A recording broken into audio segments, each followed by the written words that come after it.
Okay, so here we are on Kuf Vav Amud Aleph, and we are going to learn, continuing to learn actually about this this list of things that we managed to learn from a Braita. If you remember yesterday at the end of on Kuf Hey Amud Bet, there was a whole Braita that we were able to learn from quite nicely.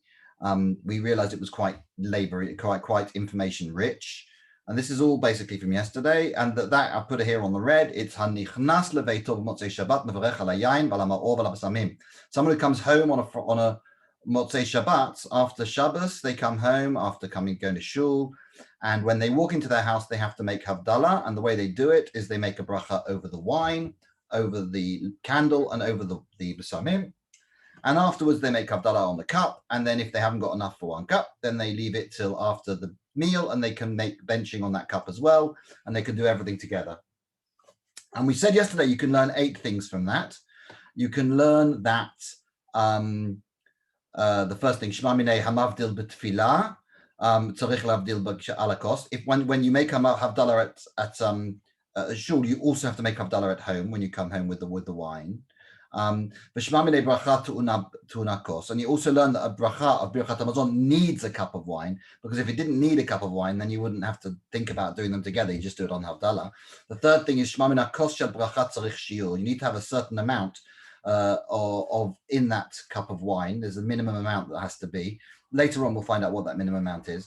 Shema min hamavarech tzarich shit'om. And another one is that the person who makes the bracha is not just good enough holding the wine, has to taste the wine, so that they're actually making the bracha on the wine. And also we've learned that if he tastes it even a little bit, then he's going to damage the wine, not make it suitable for another bracha, because otherwise, if he could make over the havdalah and take a little taste, he could use the same cup over the benching. And we also learned that someone who has already eaten can make havdalah, because here it says they eat the meal and then you can make havdalah afterwards. And you also learn from that, you can actually do 2 things together on one cup, because in this case he's doing havdalah and also benching on the same cup. And the Rabbi Yehuda, and also we learned that the order of the brachot we say is we say that the ma'or lifnei habasamim, we say that the candle before the incense, which is not the way we do it. We actually do the incense before the candles. But that was the opinion of Shammai according to Rabbi Yehuda, and that's what we learned from that. So there's 8 things we can learn from that. And that we did yesterday. But today we're moving on, because we're going to look particularly at number 3 and number 5, which I've underlined here. Kosher bracha tzarich shiur and ta'amo pagamo. As you have to have a minimum amount, and also if you drink it, you've damaged it. Now that is not actually so clear cut, because we have a situation where Rav Ashi says, Ta'amod gamor v'kos shel bracha tzarich shiur. Those 2 things, chadamiltahi. It's actually the same thing. They're both exactly the same. Okay. On the one hand, you have that there has to be a minimum amount, and also that if you taste a bit, well, you're reducing from the minimum amount, and therefore it's exactly the same thing. My tama, what's the reason? My tama. What's the reason for tasting it makes it not fit? Because if it was exactly the minimum amount, which we learn later as a revi'it, but the minimum amount of wine in the cup, and if you drink even the tiniest bit, you're going to reduce it from the minimum amount. That's the opinion of Rav Ashi. The truth is that the Rabbanim did not agree with that. They say that there is actually ta'amot. You can actually take a taste of the wine without significantly reducing the amount. It's not a measurable amount. You can taste without doing a measurable amount, but it still damages the wine.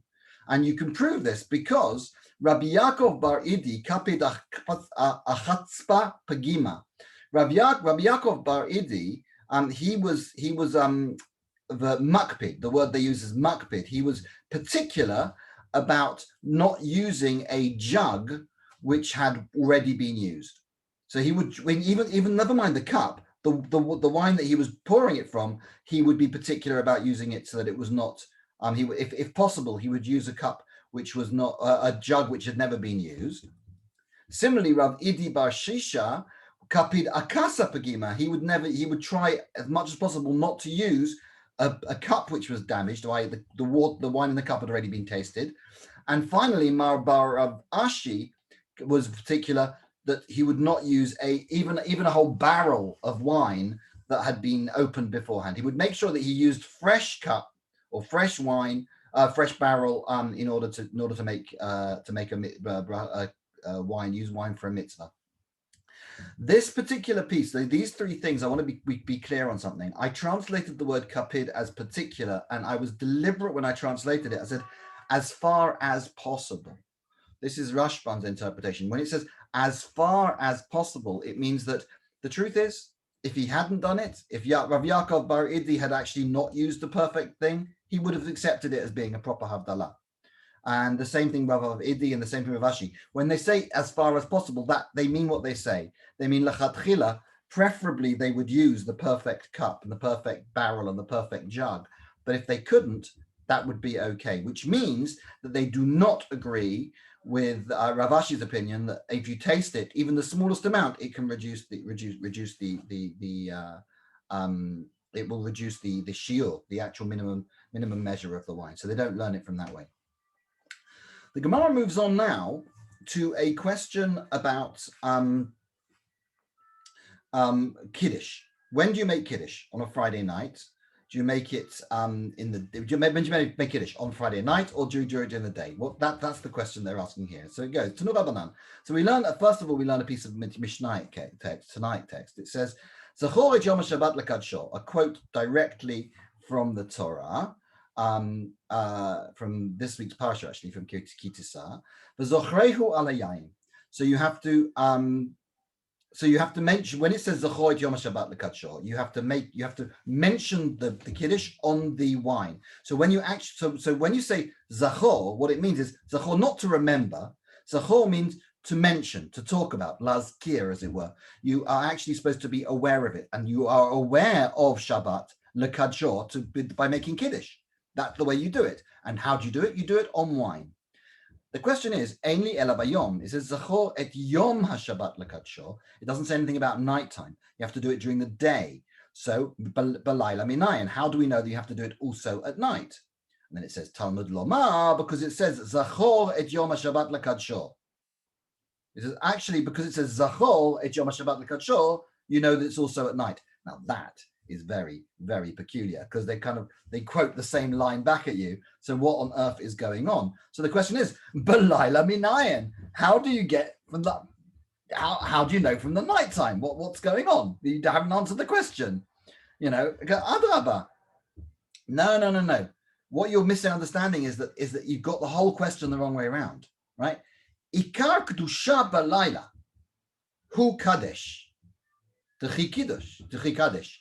The most important part of the Kiddush is when the Shabbat comes in. That moment of transition from a normal day, a whole day, to Shabbat day, that's the moment of Kiddush. And it's at that point that you make Kiddush. So that's the nighttime.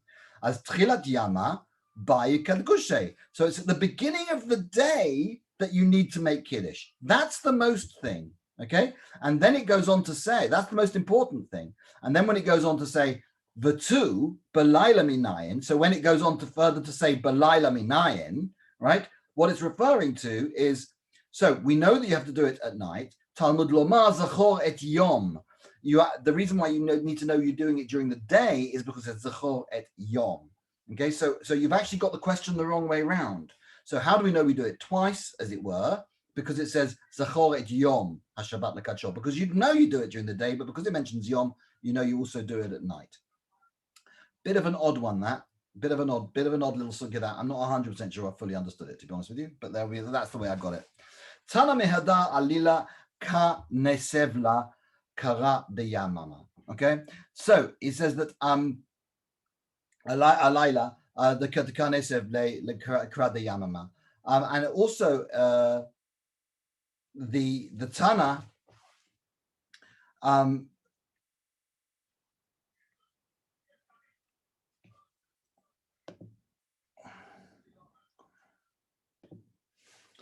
Okay, so moving on, we get to the next piece of the Mishnah, the best piece of the Gemara, which says Tanu Rabbanan. We're talking now about when you make Kiddush on Friday on Shabbat. Do you make it at the night? Do you make it during the day? And that's basically the question we have at the Gemara. And it says Tanu Rabbanan. So we have a piece of Tanaic text, and it says Zachor et Yom HaShabbat lekadsho. It quotes last week's parsha, which says Zachor. It's not last week's parsha. It quotes the Torah in Parashat Yitro, where it says Zachor et Yom HaShabbat lekadsho, and it says Zachor et Yom HaShabbat. Remember the Shabbos day to make it holy. What does the remember? The word Zachor doesn't actually mean remember. It means be aware of. A better way of translating would be to mention, to remind. In Hebrew, the word lazkir is to mention, to that's the better translation. So it's saying Zochrehu ala yayin. Mention it on the wine. So you actually have to bring it to awareness, the holiness of the day, and you do it on the wine. And it said that's what that's where we learn to make Kiddush from. This verse, Zachor Yom lekadsho, is how we learn to make Kiddush. So Eini ela bayom, but we seem to see from this pasuk that you have to do it at day and not at night. It doesn't say at night. Zachor Yom HaShabbat lekadsho, b'layla minayin. How do we know we have to do it at night? And it says Talmud Lomar Zachor et Yom HaShabbat lekadsho. And it repeats the same verse again. No, the Talmud, it actually says Zachor et Yom HaShabbat lekadsho. Remember the Shabbos day to keep it holy. So again, it doesn't seem to answer the question. So let's moving on to find out how they understand this. You get to the answer, which is given by, but the question is B'layla minayin. The question that they're giving here is, how do you know it's at night? They haven't given the answer, so how do we know it's at night? And they go, Adraba, Ika Kedusha b'layla hu kadesh, v'chi kadesh. So he says, of course we know it has to be done at night. That's not even a question, because the most important part of Shabbat becoming holy is when it transitions from a regular day, a chol, to the night. When that transition happens, that's the ikar of the kedusha, right? Tchilat yom habai lekdusha. So it's the beginning of the day that needs the kiddush. You need to make kiddush. When's the beginning of the day? The beginning of the day is at nighttime, not during the day. The two. But furthermore, it then goes ahead and says, B'layla minayin. How do we know it's at night? Zachor, in the Talmud Lomar, it says, Zachor et Yom Shabbat. So how can we use the word Yom to describe the day? And this is the question. Tanami hada alayla. The Tana is asking a question, is trying to answer about the night. And he brings a pasuk, which is referring to the day. How can he do such a thing? It's like complete nonsense. It's a complete non sequitur. Hachikama. This is what he actually meant. Okay. Zachor et Yom HaShabbat lekadsho. That is the pasuk. What does that pasuk mean? It means Zochrenhu al hayayin b'knisato. You should make Kiddush as it comes in. That's you should know. Zachor et Yom HaShabbat. You should make it as it comes in. Eini ela b'layla. So you only know that it's at night. So the question should be bayom minayin. How do you know it's during the day? Talmud Lomar Zachor et Yom HaShabbat. And so, in fact, the fact that it says Zachor et Yom HaShabbat is what teaches you that it's also during the day and not only at night. That's the way you learn it. So this brings us on to a beautiful question. This whole thing, I think, was an introduction to the next question, because we knew already that you do have Havdalah at night. You do Kiddush at night. That has been something we've assumed all the way through. But now they're getting to the next bit. Now that we know you make Kiddush also during the day, the question is, B'yom mai mavarich. What bracha do you make during the day for Kiddush? Do you say Kiddush Shabbat? What do you do exactly? Amar Rav Yehuda, the answer is the big Kiddush on Shabbos day is Borei Peri Hagafen. The only bracha you need to make during the day is to make Borei Peri Hagafen. You don't have to say Kiddush Shabbat. Borei Peri Hagafen on the wine is enough during the day. And this is one of my favorite stories in the whole of Shas. I'm going to read this to you. Let's read this question now. Rav Ashi, okay, Iklab leMachoza. He went to visit Machoza. I just love this story. Amrule, they said to Rav Ashi when he walks in, Likdesh lan ma Kiddusha Rabba. Would you like to make Kiddush Rabba, which is basically what they make after shul on Shacharit on Shabbat. They make Kiddush after shul, and they're asking Rav Ashi to make Kiddush after shul. Havule, they gave him the wine, and they said, "Can you make Kiddush?" he'd never heard of this before. Rav Ashi had no idea what they were talking about. But instead of being, brave and saying, I don't know what you're talking about, he was the big rabbi and they brought him to say Kiddush and he had never heard of this. It obviously wasn't something he'd learned. So he does a little bit of logical thinking to himself. Savar, so he thinks to himself. Savar is like saying Amar, but to himself. Savar, he thought to himself, my mihu Kiddush Rabbah. What on earth is Kiddush Rabbah? What is it? What is this thing? And then he carries on and thought to himself, he said to himself, Amar, he said, I reckon I can probably work out what it is. He said to himself, Amar, Mikdei kol brachot kulam b'rei pri hagafen. All brachot that I know of, like Kiddush and Havdalah, they all start with b'rei pri hagafen. Okay, so Amrei b'reisha. So I'll say that first. And so what did he do? He said, Amar borei b'rei hagafen. He makes that bracha and he makes it va'agid bei, and he makes it go a long time. So he says the bracha for a long time, makes a big deal of it. And once he'd finished it, he'd gone for such a long time. Shechazye lahahusa badagachin v'shati. He sees some old man standing there, takes his cup, and he goes, once he gets the b'rei pri hagafen, the old man's not going to wait any longer, and he starts drinking his wine. And the moment he saw he drunk his wine, he knew he didn't need to say anything else. He said, b'rei pri hagafen is enough. And Rav Ashi said about himself, Karan Afshei, repeatedly, he said to himself, he was very proud of himself for having faked it till he made it. He said, Hechacham enav barosho. The wise man keeps his eyes in his head. He looks around. He sees the old man reaching for the wine. He works out what's going on. He keeps alert at all times. I love that story. It's such a good story. It just tells me so much about Rav Ashi.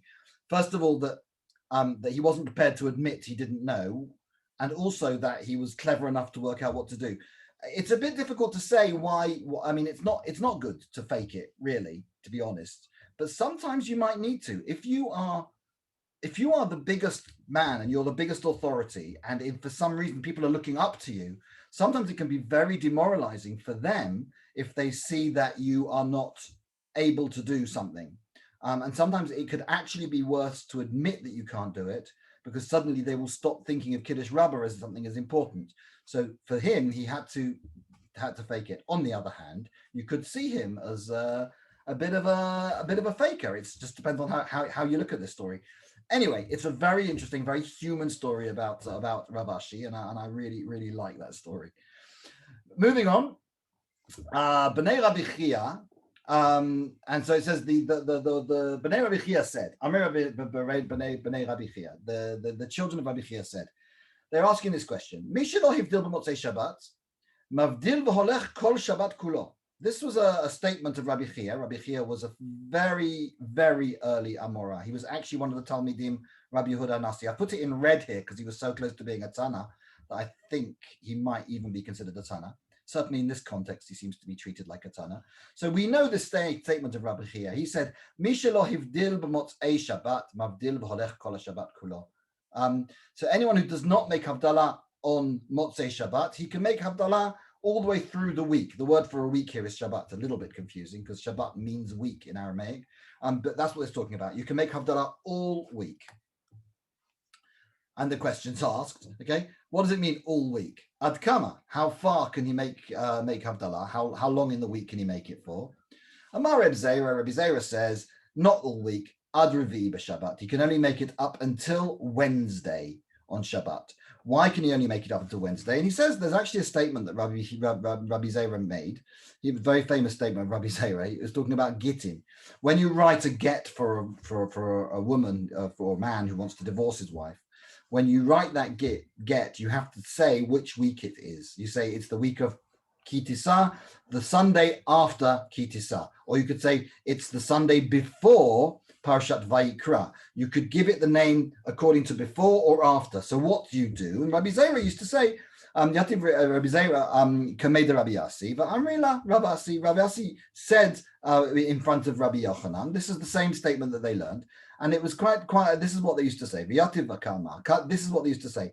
Linyan Gittin, when you're writing a get, Chada b'Shabbata, Trei utzlata, Patar Shabbata. The first day, Sunday, the second day, Monday, and the third day, Tuesday, are considered to be after the previous Shabbat. Arba, Chamsa, V'male Yoma, whereas Wednesday, Thursday, and Friday are considered to be Kamei Shabbata, before Shabbat. Those are the ones which are considered to be before Shabbat. So in the same principle, after Shabbat only goes as far as Yom Revi'i, which is the fourth day, which is Wednesday. After that, you can't. Okay. Amar Rabbi Yaakov Bar Idi Avalo al Ha'ul. He says, yes, you're right. You can do it all week. You can make Kiddush and make Havdalah all week on wine, but you do not use a candle all week. Candle is a specific thing that is done on Saturday night and only Saturday night. Amar Rav Barona Amar Rav, a new question. Hanotel Yadav Lo Yikadesh. Someone who's done Netilat Yadayim, so he's getting ready to eat the bread, he should not make Kiddush after he's done Netilat Yadayim. This is the opinion of Rav Rona Bar Rav. Okay, this is Amar Rav. This is the opinion of Rav. Okay, another opinion of Rav. Amar lehu Rav Yitzchak Bar Shmuel Mar Marata. He has a question. He says to him about this. Akti lo nach nafshe darav v'shechinhu lishmatei. So Rav Bruna says this in the name of Rav. And Rav Yitzchak Bar Shmuel Bar Marata, who had actually served as Rav's personal servant, was really upset about this. And he says, look, Rav's only just died, and you've already forgotten all of his Torah. This can't possibly be right, what you're saying. Because Zimninsky in Havakamina Kameda Rav, I was very often serving for Rav. I often worked as his servant. The Zimnim de Chaviva alei rifta, Makadesh arifta. When he fancied the bread, when he preferred the bread over the wine, he would make Kiddush over the bread. Zimnim de Chaviva alei chamra, and when he preferred the wine over the bread, Makadesh achamra. He would have made Kiddush very happily over the wine in those cases. So he would choose whether to make Kiddush over the wine or over the bread, depending on which was his own personal preference at that time. So I really don't think you're right about that statement. Hanotel yadav lo yikadesh. Yeah, I don't think he'd have ever said something like Rav Barona is saying, that he would not let someone make Kiddush if they've washed their hands. Amar Rav Huna Amar Rav. Rav Huna says in the name of Rav another statement. He says, Tam eino mekadesh. Okay, if you've tasted something, then you can't make Kiddush. Remember, we saw before that if you taste something, you can do Havdalah. But here we're saying, here Rav is saying, Tam eino mekadesh. You can't do Kiddush. And this is exactly the question that Rav Chana Bar China asks Rav Huna about that. Hang on, Tam mahu she'avdil. Okay, I understand that Rav said that you can't do Kiddush if you've already tasted something, you've already eaten something beforehand. You shouldn't make Kiddush on Friday night. But what about if you have eaten before Havdalah? What did Rav say in that case? But Amar Lein, he said to him, Ani Omer Tam Avdil. I say that if you've eaten before Havdalah, you can still make Havdalah. Rav Asi Amar Tam Eino Mavdil. But Rav Asi disagreed with me. Rav Asi said, if you've tasted before you make Havdalah, then you should not make Havdalah. Rav Yirmiyah Bar Abba visited in Rav Asi's house. This is actually in Rav Asi's house himself, who had said Tam Eino Mavdil. Okay, and what happened in this case? So that, having seen that Rav Asi says that someone who's tasted does not actually make Havdalah, what happened was Rav Yirmiyah Bar Abba went to Rav Asi's house, and he actually forgot the ruling of Rav Asi, and he had a little bit to eat before Havdalah, and they brought him the wine, and he did Havdalah, which seems to be according to the opinion of Rav Chanina Mirav Huna, the opinion of Rav Huna, not the opinion of Rav Asi. Okay, but Amra le debate, and his wife says to him, and I think this is important to note, his wife here has a speaking role, and his wife, just like we've seen a lot of people in this, the people who are not necessarily the Rabbanim, also their students and their servants have also been giving opinions, and their opinions are also valid. Similarly, their wives had a lot to say, and their wives had a lot of knowledge, and their opinions are also mattering here. But you just tasted before Havdalah. That's not what Rav Asi used to do. Rav Asi your master Rav Asi would not have done that. No. Leave Rav Asi out of it, because he did according to his teacher, which was Rav, and not according to